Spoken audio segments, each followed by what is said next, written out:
Memory processing को आमतौर पर 5 चरणों में विभाजित किया जा सकता है: एन्कोडिंग, स्टोरेज, समेकन, पुनर्प्राप्ति और पुनः समेकन। यहाँ प्रत्येक चरण की व्याख्या दी गई है जिसे शोध द्वारा समर्थित किया गया है। 1. एन्कोडिंग। ये जानकारी लेने और उसे ऐसे प्रारूप में बदलने की प्रक्रिया है जिसे मस्तिष्क संग्रहित कर सकता है। उदाहरण, जब आप किसी नए व्यक्ति से मिलते हैं तो आप उनके नाम को उनके चेहरे से जोड़कर एन्कोड करते हैं। शोध प्रमाण। कार्यात्मक एमआरआई एफएमआरआई अध्ययनों ने एन्कोडिंग कार्यों के दौरान हिप्पोकैम्पस और प्रीफ्रंटल कॉर्टेक्स में गतिविधि दिखाई है। क्रेक और लॉकहार्ट, 1972 प्रसंस्करण सिद्धांत के स्तर। 2. भंडारण। एक बार एन्कोड होने के बाद जानकारी अल्पकालिक या दीर्घकालिक उपयोग के लिए मस्तिष्क में संग्रहित होती है। भंडारण जानकारी की जटिलता और प्रासंगिकता पर निर्भर करता है। उदाहरण, एक फोन नंबर अस्थायी रूप से अल्पकालिक स्मृति में संग्रहित हो सकता है, जबकि बचपन का अनुभव दीर्घकालिक स्मृति में संग्रहित होता है। शोध प्रमाण। डोनाल्ड हेबर के हेबियन सिद्धांत 1949 से पता चलता है कि बार बार की गई गतिविधि सिनेप्टिक कनेक्शन को मजबूत करती है, जिससे सेरेब्रल कॉर्टेक्स में दीर्घकालिक भंडारण की सुविधा मिलती है।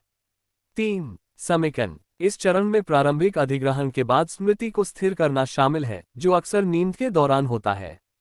उदाहरण, बाइक चलाने जैसा कोई कौशल सीखना, अभ्यास करने और उस पर सोने के बाद अधिक अंतर्निहित हो जाता है। शोध प्रमाण। नींद और स्मृति पर अध्ययन वॉकर और स्टिकगोल्ड 2004 प्रदर्शित करते हैं कि धीमी तरंग नींद स्मृति समेकन के लिए महत्वपूर्ण है। इस प्रक्रिया में हिप्पोकैम्पस एक महत्वपूर्ण भूमिका निभाता है। 4. पुनर्प्राप्ति। यह जरूरत पड़ने पर संग्रहित जानकारी को याद करने की प्रक्रिया है। उदाहरण, किसी परीक्षा के लिए कोई तथ्य याद रखना या किसी व्यक्ति का नाम याद करना। शोध प्रमाण। न्यूरोइमेजिंग अध्ययनों से पता चलता है कि सफल स्मृति पुनर्प्राप्ति के दौरान प्रीफ्रंटल कॉर्टेक्स अत्यधिक सक्रिय होता है। रग और वाइल्डिंग 2005। पुनर्संयोजन। जब कोई स्मृति पुनः प्राप्त की जाती है तो वह अस्थायी रूप से अस्थिर हो जाती है और पुनः संग्रहित होने से पहले उसे अद्यतन या संशोधित किया जा सकता है। उदाहरण, किसी व्यक्ति से फिर से मिलने के बाद उसके रूप रंग की स्मृति को एक अलग हेयरस्टाइल के साथ अद्यतन करना।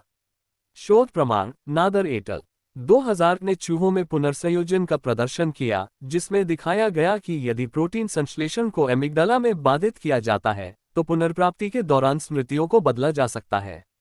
प्रमाण का सारांश। एफएमआरआई और ईईजी जैसे तंत्रिका विज्ञान उपकरण प्रत्येक चरण में मस्तिष्क की गतिविधि को प्रकट करते हैं। नींद, सिनेप्टिक प्लास्टिसिटी और न्यूरोट्रांसमीटर गतिविधि पर शोध इन चरणों का समर्थन करता है। प्रसंस्करण मॉडल के स्तर जैसे संज्ञानात्मक मनोविज्ञान सिद्धांत, एन्कोडिंग और भंडारण गहराई की व्याख्या करते हैं।